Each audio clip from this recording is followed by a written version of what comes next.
agora avanços em cybersecurity, inteligência artificial e digital twins. Inicialmente, eu gostaria também de agradecer enormemente a presença do professor Reginaldo, que agora assume uma tarefa difícil, né, professor? Que, como novo coordenador geral institucional aqui do GLIP, vai assumir aí umas responsabilidades, mas são boas responsabilidades, professor. Então, chamar o professor Reginaldo e o professor Vitor Hayashi, que vão falar para nós, então, desses avanços nessas áreas tão relevantes agora da tecnologia. Legal, muito obrigado, Gerson.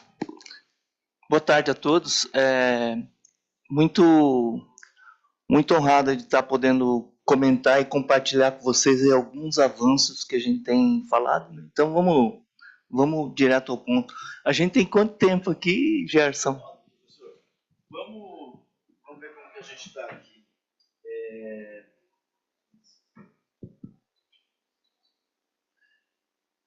Meia hora, tá?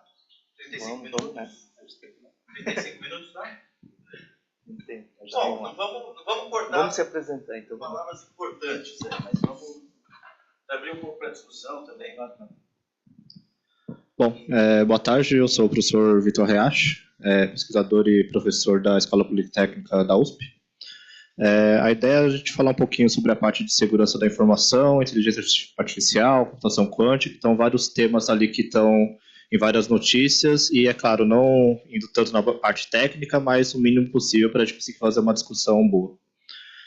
E falando um pouquinho da parte ali de engenharia, acho que conectando também com a última palestra que foi da parte de saúde, eu fiquei bem feliz que está tendo toda essa pesquisa e inovação com a parte aí de imunobiológicos, porque eu também faço um tratamento específico desse tipo de medicamento, porque eu tenho a felicidade de estar na rede particular de saúde, e não exatamente que está já disponível para a população toda no SUS, né?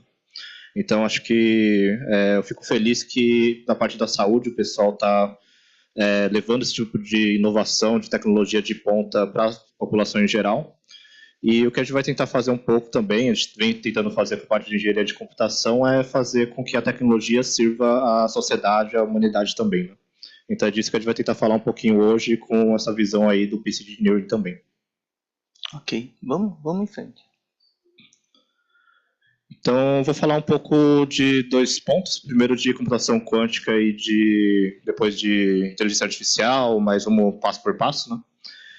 Primeiro é que a gente tem um potencial grande essa tecnologia de ponta, de conseguir tratar novos problemas que antes eram intratáveis pelos computadores clássicos e pelos computadores que estão aqui com a gente. E, de um lado, isso tem uma oportunidade, de outro lado, tem um risco. Então, a gente tem vários problemas matemáticos que não eram tratáveis antes e que eram o alicerce do que faz a internet segura. Então, se você consegue fazer uma transação no e-commerce, você consegue ter segurança no acesso ao seu banco. É porque todos os algoritmos criptográficos estão funcionando. E o problema é que essas classes de problemas que podem ser quebrados utilizando computação quântica também estão nesse rol que suportam a internet segura hoje. Então, é disso que a gente vai tentar falar e que vem sido trabalhado de forma bem consolidada ali pelo NIST, não de agora, mas desde 2017, como a gente vai falar aqui hoje.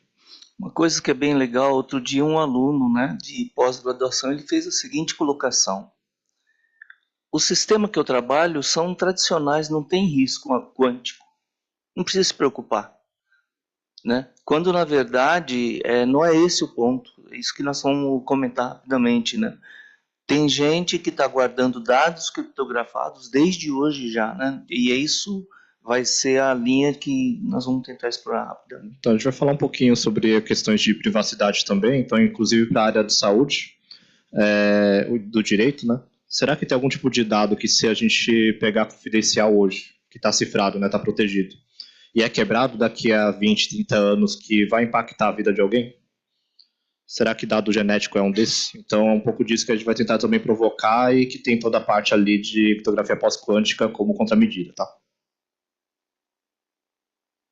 Então, nesse ponto que a gente quer tentar trazer um pouco dessa provocação do que é hype, do que é real. Então, de um lado, você às vezes tem notícias do tipo chinês já quebraram a criptografia, a internet toda e não tem o que ser feito. E do outro lado, falando que não tem com o que se preocupar, né? Então, nem para o extremo de ser muito impacto, nem de ser muito pouco impacto, será que a gente consegue ter um discernimento do que é real, do que está sendo de fato tendo de impactos possíveis que a gente está vislumbrando da parte técnica também? Então, um pouco disso que a gente vai tentar, pedindo desculpa a todos os presentes também, a gente entrar um pouquinho na parte técnica para a gente entender um pouquinho, com um grau maior de profundidade, o que é hype e o que é real de fato. Tá? Outro ponto que a gente vai tentar também explorar é a parte aqui de segurança da informação com inteligência artificial. Então, não sei quantos da plateia já utilizaram o ChatGPT, ou utilizam no dia a dia, mas o que a gente quer também trazer é que com inovação você tem oportunidades, mas também desafios, e desafios de segurança da informação. Então, se você está, por exemplo, tratando com o ChatGPT e ele te ensina como fazer uma bomba, como fazer algum tipo de ataque, inclusive cibernético, a ideia é a gente conseguir também trabalhar um pouco de contramedidas, essa discussão do que seria feito de defesa. Perfeito. Só queria fazer um comentário rápido. Eu sei que todos os colegas muito especialistas criar essa referência, gente.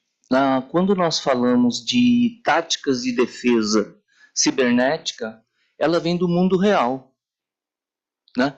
Então, quando nós estamos defendendo um patrimônio, as táticas de segurança envolvem essas três aqui. Aí nós vamos falar sobre ela até o final, né, Vitor? Comentando isso. Olha só.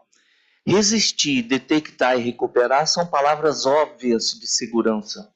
Só que colegas nossos da área da computação confundem segurança com resistir. Quer ver? Tá ali, ó, login, biometria, criptografia, tudo que eu estou falando, controle de sessão, ele só é uma vertical, resistir.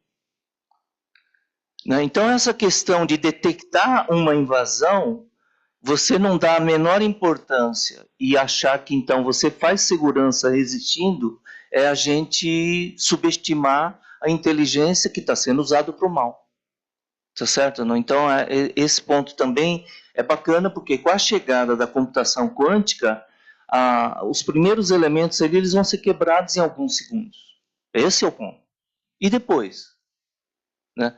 Agora, a gente não precisa ir muito longe da computação quântica. Hoje, uma engenharia social que você paga o salário de uma pessoa de 12 mil reais, um desenvolvedor, permitiu brechas do tipo R$500 bilhão nos sistemas que envolvem o governo.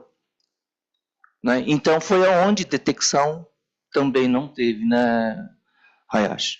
Rapidamente aqui, então, gente, ó, eu fiz esse comparativo, né?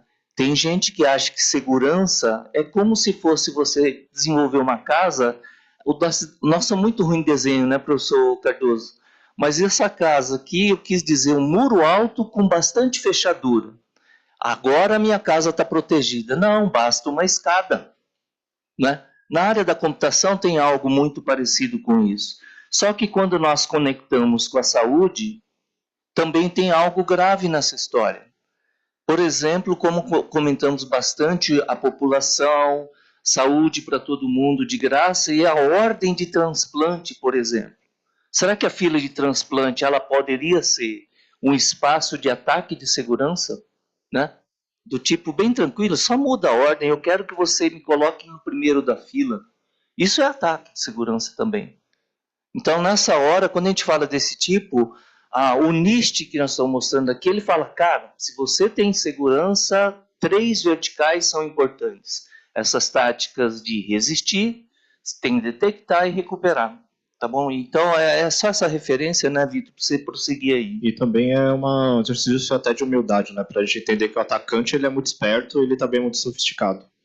Então, se a gente está utilizando inteligência artificial no nosso dia a dia, para fazer, por exemplo, vídeos automaticamente, legenda automática, será que ele consegue utilizar isso para fazer uma fraude? Para se passar por você, para algum familiar seu numa engenharia social? Com certeza sim. Então, os perigos do uso de inteligência artificial, de enganar o chatbot são um, mas também do uso malicioso dessa inteligência artificial para clonagem de voz, por exemplo. Então é bem relevante a gente considerar que não só a questão do muro não é suficiente porque você tem ataques cada vez mais sofisticados, né? Nesse ponto, gente, só comentário, jamais vamos ficar falando desses diagramas. Parece que é fácil, né? Mas existe todo um espaço de pesquisa no mundo das universidades, centro de pesquisa e também no desenvolvimento da indústria. A gente chama de uma sigla chamada CID, confidencialidade, integridade e disponibilidade. Então, a fazer esse balanço, esse equilíbrio, quanta coisa que tem. Diagrama de engenharia que está enchendo essa tela, mas é fácil desenhar, muito difícil fazer, né? Que é essa questão de você tem que proteger, mas tem que ter usabilidade. Você tem que fazer um sistema rápido, mas tem que ser com muito cuidado de segurança. Então, todos esses trade-offs, eles estão o tempo inteiro criando desafios na área de computação, e com a quântica não vai ser diferente.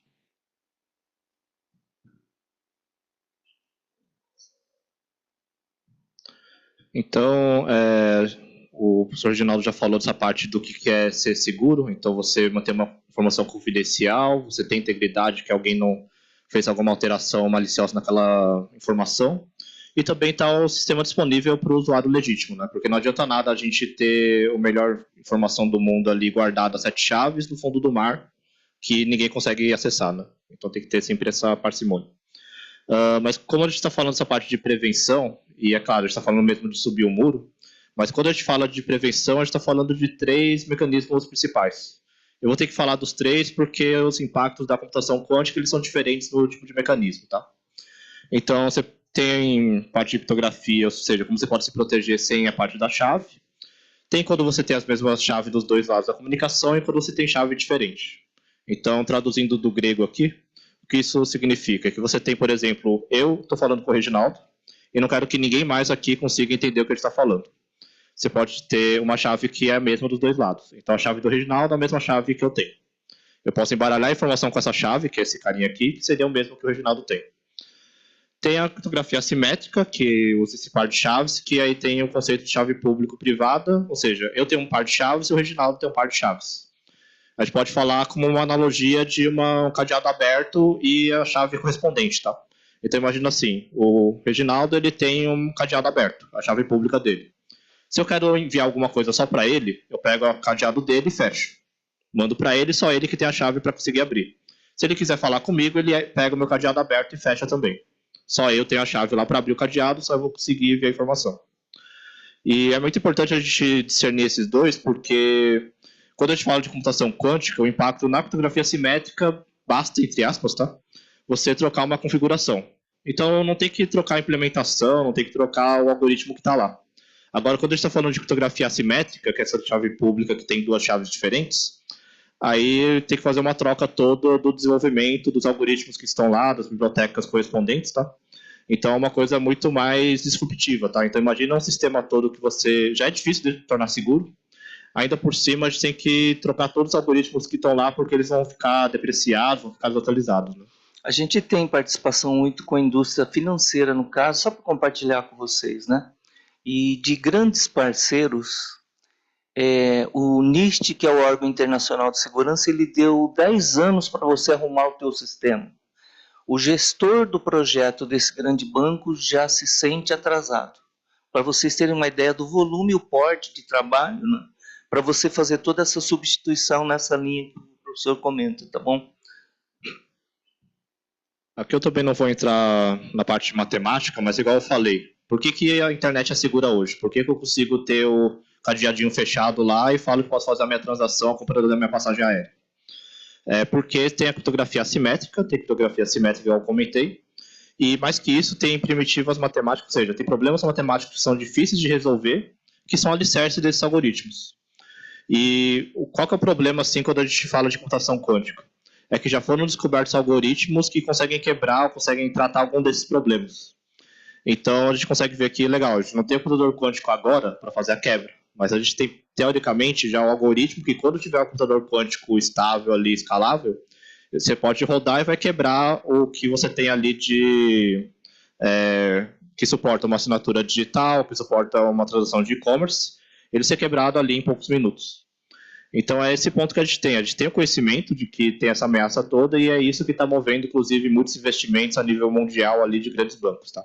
E também a parte militar e de infraestrutura crítica. Aqui eu vou falar bem rapidamente, tentar trazer de forma mais simplificada a computação quântica também, só para definir. Mas ele surgiu aproveitando que esse ano que está já finalizando, né, eleito pela ONU como o Ano Internacional da Tecnologia Quântica, ele vem dessa inspiração de você não tratar fenômenos da natureza ou simulações computacionais de química, de biologia, só na base binária, que é o que a gente tem no computador hoje. A ideia é de utilizar a própria natureza, o comportamento quântico dela, para fazer a computação. Então, isso que o Richard Feynman já colocava de forma provocativa em 1982 ali, nessa frase icônica dele, e é isso que, da visão dele, que está se tornando realidade hoje com computadores quânticos cada vez mais escaláveis. Tá? Então, quando a gente vê grandes avanços de empresas como Google, IBM, que estão trazendo grandes avanços de computadores quânticos mais estáveis, mais escaláveis, eles vêm dessa visão que o Feynman teve lá atrás. Tá? Também não vou entrar aqui nos pormenores ali de física quântica, de mecânica quântica, mas a ideia principal é que ao invés da gente atuar no mundo macroscópico que a gente está aqui, a gente está atuando no mundo microscópico, onde as leis ali que estão governando são de natureza quântica. Então, ele vem dessa questão de fenômenos que você, a nível microscópico, você não conseguia explicar com a teoria clássica ali da física, né? E aí agora a gente consegue ter outros tipos de fenômenos ali a nível microscópico para fazer computação. É claro que vai ter um monte de problemas também, desafios, que é isso que está impedindo o computador quântico de ser escalável hoje, tá? Então, se você tiver um computador quântico grande de supercondutor, você vai ter que, por exemplo, operar muito próximo do zero absoluto. Porque qualquer tipo de temperatura um pouco maior ou qualquer tipo de interferência, ele vai fazer com que tenha um fenômeno conhecido como decoerência. Ou seja, o estado que você está tentando preservar ali para fazer a computação e ficar efetivo, ele vai decair e você não vai conseguir fazer a computação. Então tem um estado específico que alguns computadores quânticos conseguem fazer a computação e manter esse estado. Quando você tem muitos qubits, ou seja, computadores quânticos maiores, isso se torna exponencialmente difícil, tá? Aqui, então, é só para comentar essa visão do clássico, a gente tem os bits, e no quântico a gente tem o qubit. E, basicamente, o qubit ele tem essa visão de que ele consegue ter uma probabilidade dele estar no estado 0, no estado 1, se você está falando de uma base binária, que é a maioria dos casos, tá? Então, basicamente, qual que é a ideia? Não é que ele vai estar nos dois estados ao mesmo tempo, apesar de que muita gente usa essa analogia, mas imagina uma moeda que você joga aqui. Se ela não estiver viciada, e se você fizer várias medições ali, você vai conseguir ver que 50% mais ou menos às vezes ele vai estar cara e 50% vai estar coroa. A ideia é que esse qubit ele vai estar nesse estado ali que ele vai indicar uma probabilidade deles, quando você medir, ele vai estar no 0 ou ele vai estar no 1, tá? E a ideia da computação quântica é que você consegue aplicar portas ali, operadores, que ele vai ficar mudando essas probabilidades ali de ocorrerem. Que eu já vou comentar dos 3 grandes fenômenos quânticos, para a gente já pular para algoritmos e impactos. Mas essa ideia que eu falei da moeda, ela vem desse fenômeno quântico de superposição. Ou seja, o bit ele é só 0 ou 1. O qubit ele tem possibilidades grandes, ou seja, tem grandes espaços ali de probabilidades dele estar no 0 ou ele estar no 1. Isso dá novas possibilidades de você fazer um cálculo muito mais escalável, tá? O segundo ponto é que a gente tem a questão do emaranhamento, em que você consegue fazer algum tipo de ligação ou correlação entre 2 tipos de qubits.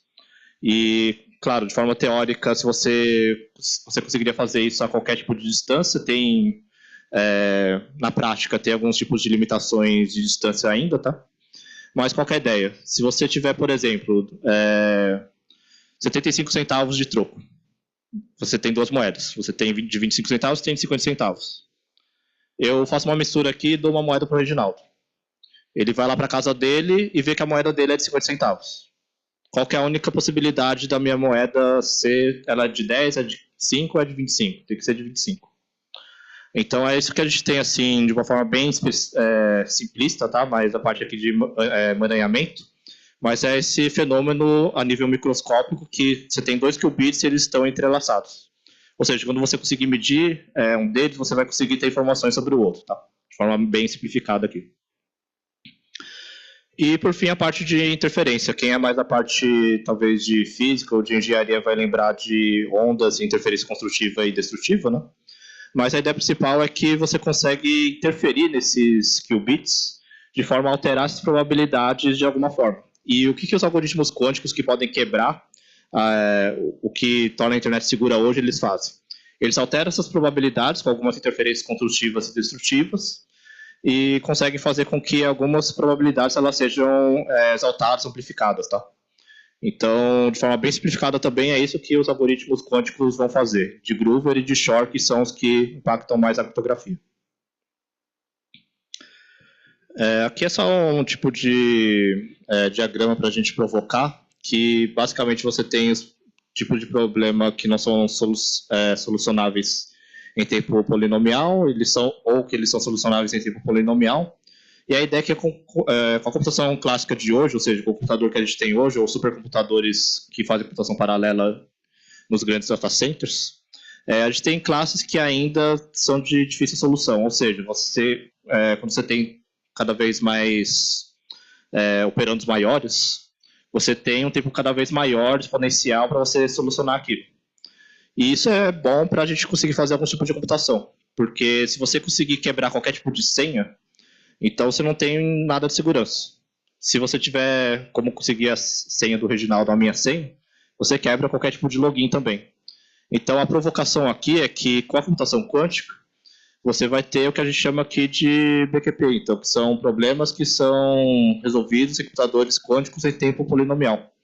Ou seja, se computador clássico você tinha alguns problemas que não eram solucionáveis, eram intratáveis, você consegue agora ter alguns problemas, não são todos, tá? Igual algumas pessoas falam, mas são alguns só, que você já consegue tratar com algoritmos quânticos. E é com esse que a gente está preocupado muito na academia e também nos impactos também para a indústria, tá? Então aqui é mais uma parte disso. Eu vou falar de 2 de forma específica, que são os que impactam a segurança da informação, essa altura do muro que o Reginaldo comentou, tá? O primeiro deles é esse algoritmo de Groover, de forma bem simplificada. O que ele faz? Imagina que você você quer ganhar dinheiro na bolsa de valores. Você tem várias combinações de ações para você conseguir fazer essa melhor portfólio, certo? Reduzindo o risco também. Então imagina que todas aquelas probabilidades que estão ali quase bem próximas, né? Eles são dessas várias combinações ali de portfólios da bolsa de valores com ações abertas. Tá? O que o algoritmo de Groover ele faz, olhando ele de forma bem simplificada? Ele vai conseguir fazer uma forma de exaltar aquelas combinações que são do seu interesse. Então, para você fazer resolução de problemas de otimização, por exemplo, ele é bem interessante. Isso aqui é bem legal, de várias aplicações, mas qual que é o problema da parte de segurança? Não sei se vocês param para pensar mais na parte de força bruta, quando você quer quebrar uma senha, por exemplo, você pode mapear para um problema parecido com esse. E utilizar o algoritmo de Groover para ser mais fácil você quebrar a senha de alguém. Então é por causa disso que, para algoritmos simétricos, por exemplo, você tem que, basicamente, pelo menos dobrar o tamanho da chave, tá? Porque ele faz com que a dificuldade de você quebrar a senha ele caia pela metade. Então, para a gente conseguir manter o mesmo nível de segurança, a gente tem que dobrar o tamanho ali dos bits, né? Para você conseguir manter o mesmo nível de segurança, porque ele vai cair pela metade com o algoritmo de Groover, que é um algoritmo quântico, tá? Então, isso aqui eu acabei de comentar. Mas, basicamente, ele não tem um impacto tão grande. Não é isso que está impactando e fazendo muita gente investir muito dinheiro na indústria financeira e de infraestrutura crítica para fazer essa transição. O algoritmo de Shor é o que mudou muito e que impacta muito, tá? Então, quando você está falando de criptografia assimétrica ou criptografia de chave pública, ou seja, quando você faz uma assinatura digital para qualquer documento seu, você está utilizando esse tipo de criptografia, tá? E o algoritmo de Shor ele vai quebrar 2 problemas matemáticos, que eu não vou entrar aqui em detalhes, mas é de fatoração de números em fatores primos e de curva elíptica, mas que eles são alicerce de todos os algoritmos que estavam sendo utilizados para fazer essa criptografia que tem 2 chaves, tá? Então, basicamente, qual que é o impacto? Qualquer tipo de sistema que utiliza isso, que está na internet hoje, por exemplo, ele fica vulnerável a algum ataque pelo algoritmo de Shor que pode quebrar as chaves associadas. Então, a gente já comentou um pouquinho no começo da palestra, mas a gente falou desse ataque do Store Now, Decrypt Later, ou Harvard Now, Decrypt Later, que é a ideia de você coletar dados agora, por exemplo, do domínio farmacêutico, ou que tem algum tipo de dado sensível do aspecto legal, e conseguir quebrar depois que tiver um computador quântico escalável o suficiente. E você vai me comentar aqui que talvez nem todo mundo vai ter um computador quântico no quintal de casa, né? Então, na verdade, o que a gente está trazendo aqui de provocação é quando você tiver nações-estado ou empresas que estão investindo muito agora nessa tecnologia e eles tiverem acesso a computador quântico, qual que é o impacto geopolítico disso também? E de concentração de tecnologia na mão de poucos, né? Então, é desse tipo de discussão que a gente está trazendo e não exatamente que um hacker ali vai fazer isso com o computador quântico que está no quintal de casa, né? Aqui a gente vai deixar mais de referência também, mas o que eu quero colocar nesse slide é só uma mensagem, que para criptografia simétrica, ou a maior parte da criptografia não vai ter tanto impacto, mas na criptografia assimétrica, na chave pública ali, ele vai ter muito impacto. E é isso que está fazendo grandes investimentos ali na indústria bancária, na indústria, na parte ali militar também, tá? Porque não basta você só trocar uma configuração de tamanho de bits, que isso daí já é bem complicado em vários sistemas legados, né? Fica muito mais complicado agora a gente, de fato, trocar os algoritmos que estão ali implementados no software.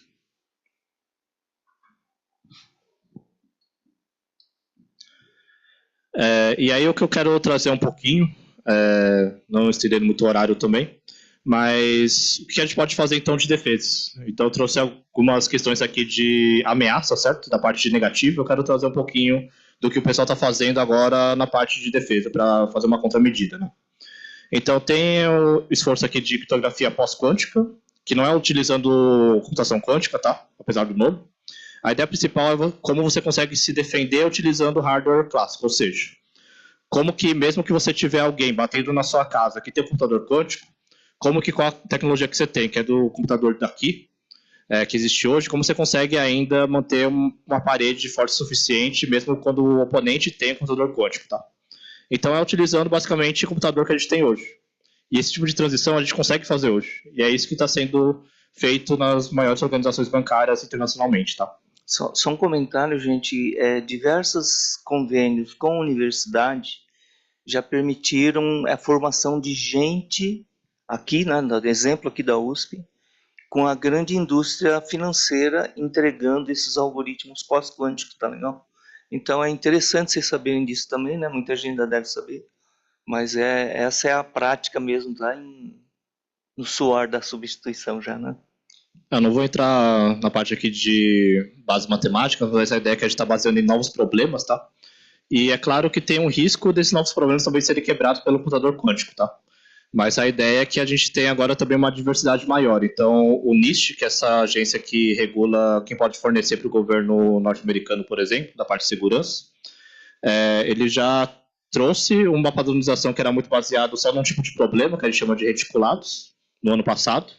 E esse ano ele já estava falando que, não quero só baseado nesse problema, porque se ele quebrar esse problema aí, a gente também está com problema, certo? Então a ideia é a gente também ter mais diversidade. E é por isso que você vai ter esses outros tipos de problemas ali que estão ali de códigos, de hash, de exogenia, né?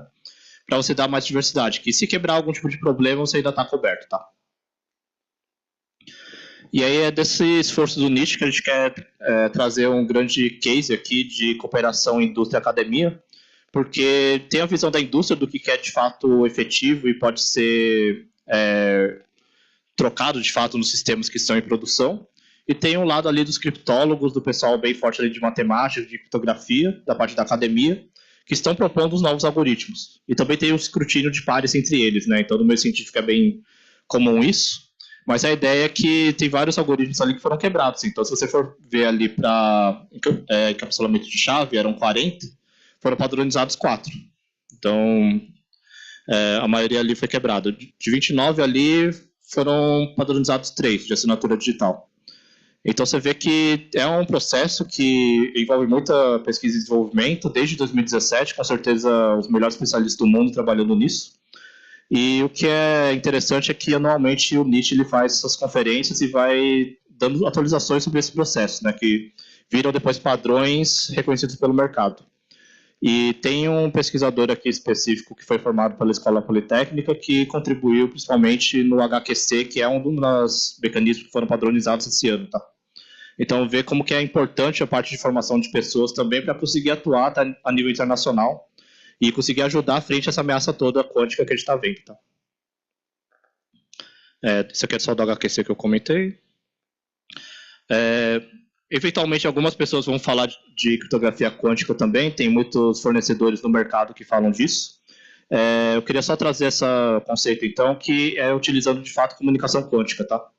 Então, não sei se vocês ouviram falar do Senai Cimatec, que ganhou grande financiamento aí a nível nacional para comunicação e tecnologia quântica, mas ele está basicamente investindo muito em comunicação quântica e a parte de segurança dele envolve bastante essa criptografia quântica, tá? Que a ideia principal é usar de fato aqueles fenômenos quânticos para fazer transmissão de informação. Qualquer informação? Não. Especificamente da chave que você quer proteger, tá? Aqui eu queria falar um pouquinho da intersecção que está mais quente agora na academia, que é de computação quântica e inteligência artificial. Principalmente para você fazer a parte aqui de processamento de linguagem natural com computação quântica, então aprendizado de máquina quântico, a parte ali de biologia e também aplicações de finanças. Então, o que eu acho que é legal, às vezes o pessoal de segurança ele fica muito voltado para a parte negativa, de impactos e como que vai quebrar a criptografia, né? Mas tem muita oportunidade. Então, tem muitos algoritmos que ainda não têm aplicações comerciais, aplicações reais, e que tem muita oportunidade para a gente conseguir achar os cases corretos ali, para conseguir ir avançando o conhecimento em torno disso, tá? Só um comentário, gente. Computação quântica que nós estamos falando, no meio dessa transição nós estamos falando de inteligência artificial, né? Então, acho que essa linha aqui, esses slides finais, ele vai fazer uma mistura para a gente fazer aí alguma provocação. Então aqui eu vou falar de forma mais reduzida, mas a ideia principal é que aprendizado de máquina parece que é tudo de IA, mas não é tudo, ele é só um tipo de inteligência artificial, tá? E dentro de aprendizado de máquina você tem supervisionado ou não supervisionado por reforço. E a ideia principal é que para cada um deles ali você tem desafios diferentes que a gente vai falar na parte de segurança. Ainda dentro disso, você tem uma coisa que a gente chama de Deep Learning, que é aprendizado profundo, e dentro dele que você tem IA generativa, tá? Então, só para a gente conseguir ir definindo, assim, numa pequena taxonomia de o que está dentro do que, né? E nessa parte aqui de IA generativa, que está mais em plena adoção ali, né? Que a gente vai falar um pouquinho da parte de viés de segurança, tá? A gente quer trazer essa visão de que você pode, sim, você, na verdade, vai ser obrigado a adotar IA em vários aspectos ali, várias aplicações, mas a gente tem que estar muito ciente dos riscos associados a isso, tá? Então, se a gente está pegando um modelo que é aberto da Meta, mas que foi treinado em dados da internet toda, a gente tem que estar ciente dos riscos associados a isso. Então, vocês conseguem ver qual que é a diferença das duas imagens ali? A ideia é que a imagem B ela é falsificada. O que eu quero comentar é que já tem muita aplicação de IA para segurança, mas muita pouca discussão de desafios de segurança em IA, tá? Então, isso aqui é um exemplo clássico de você fazer uma autenticação facial, e você, ao invés de colocar ali de forma live, né, online, você vai lá e apresenta uma foto. Então, acho que a maioria dos porteiros eletrônicos espero que já tenham feito esse patch, mas alguns anos ali era fácil você só passar ali uma foto de alguém no seu celular e conseguir passar num porteiro eletrônico, né? Mas basicamente tem muito pesquisa e muitos algoritmos que você pode fazer a detecção de live, nem sequer essa detecção do que é fake, né? Agora, indo para a parte de IA generativa, eu quero trazer duas provocações. Em relação, primeiro, a dados sensíveis de LGPD, então vamos pensar num chatbot que está em uma aplicação de saúde ou numa aplicação de direito. Eu coloco lá numa base de conjunto de dados ali vários documentos de direito ou privativos da empresa e deixo ele lá consumindo esse monte de documentos para me responder de forma ágil minhas dúvidas. Até aí parece que tudo bem, certo? Mas será que algum atacante que não deveria ter acesso a esses dados, ele consegue fazer algum tipo de ataque para enganar o agente ali, a inteligência artificial, para ele dar essas informações? Tem muitos ataques ali na literatura que mostram que sim, tá? Infelizmente. E mais que isso, esses modelos, por exemplo, da Meta, eles foram treinados em muitos dados, inclusive sensíveis ou sujeitos a copyright. Por isso que a OpenAI está sendo tão processada até hoje, né? Então, tem esse ataque ali que ficou famoso, que você pode pedir para ele repetir uma palavra, um caractere muitas vezes.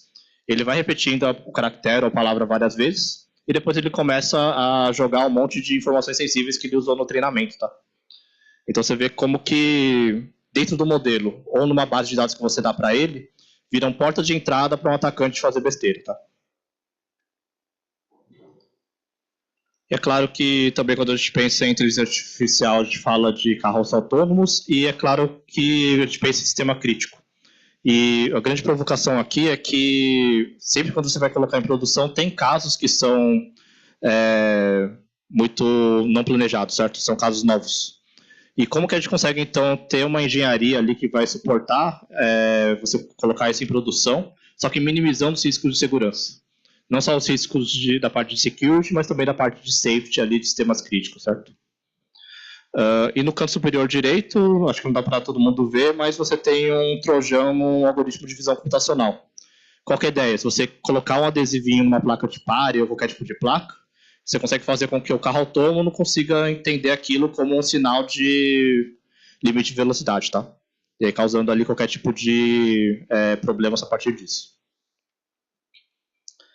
Aqui eu não vou ficar me colocando tantos exemplos, acho que só vou falar desse primeiro, mas tem vários jeitos de você conseguir enganar um modelo de inteligência artificial para obter dados ou para enganar ele de alguma forma. Então, se você pedir para uma inteligência artificial como fazer uma bomba, ele não vai querer falar como fazer uma bomba, tá?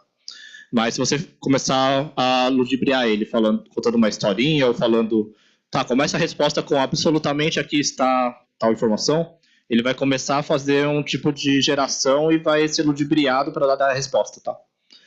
Então, esse tipo de ataque, claro, já caiu, mas mostra que cada vez novos ataques também podem ser feitos. Isso aqui já foi de alguns anos, mas alguns modelos, acho que o Cloud, inclusive, por exemplo, do Google, ele também ainda estava vulnerável a esse ataque, tá? Aqui eu não vou me alongar tanto também, mas isso piora muito mais quando você pensa que você pode utilizar uma IA para atacar uma IA, tá? Então, se você pensar que você pode utilizar um chat GPT para atacar um Llama ou vice-versa, você pode utilizar um LLM, uma IA generativa para atacar outro LLM. E já foi provado que você consegue fazer isso de forma escalável e quebrando todos os modelos comerciais ou open source ali da época desse artigo aqui, por exemplo, tá? De contramedida, eu quero falar só de um bem específico, de um artigo da Nature, que é bem simples, mas que ajuda a gente a sair do zero, tá? Imagina que a cada pergunta do usuário você só coloca uma informação a mais. Lembre-se que você é um modelo de IA ético e que tem que seguir tais diretrizes. Só de você colocar isso, já mitiga um monte de ataques, tá? Então, acho que a gente não só ficar só preocupado também com os ataques, mas pensar que também, às vezes, as contramedidas, claro, não vai dar para cobrir tudo, não vai ter segurança 100%, mas já vai cobrir grande parte dos ataques. Então, é possível, de forma mais simples, você conseguir, pelo menos, sair do zero. Dar o primeiro passo ali em relação à segurança, tá? Eu acho que encerrando aqui, a gente quer comentar com vocês uma provocação, né? Nós temos aqui na USP um fundo Amigos da Poli, acho que até o professor Cardoso deve ser um dos mentores, e nós estamos com um incentivo muito grande do uso de gêmeo digital. O gêmeo digital na engenharia ela não é nova, é antiga. Quando a gente fala, por exemplo, de plataformas em águas profundas, eu tenho um sistema digital que acompanha a plataforma física para acompanhar e dar manutenção. Nós estamos fazendo essa pesquisa com o apoio da Amigos da Poli de fazer gêmeo digital de sistemas, considerando uma premissa: as pessoas vão chegar com computação quântica e geração de código usando IA. Né? Então, a ideia do gêmeo digital seria mais uma espécie de curadoria cibernética do equilíbrio arquitetural daquilo que está sendo desenvolvido. Né? Então, muito rapidamente, né, professor Gerson, eu queria só a gente encerrar que essa linha de pesquisa está envolvendo a indústria financeira, até a parte de automobilística, sabe? Quando você pega uma indústria toda digital, como é os processos 4.0, ele tem uma oportunidade grande também, né, de você utilizar gêmeos de maneira adversarial, como o professor comentou. Tem que ser uma IA contra outra IA, auditando ciberneticamente, para tentar detectar situações inadequadas, né, Vitor? Acho que é isso, né? É isso. Só para vocês terem uma ideia, só volta um pouquinho, eu vou comentar que um grande banco nos procurou, porque ele quer não somente gêmeo digital para olhar runtime, operações e suporte. Ele quer que a inteligência olhe desenvolvedor para ver se como é que está sendo envenenado, se tem envenenamento de código e outras posturas inadequadas como um todo, tá certo? E usando o gêmeo digital.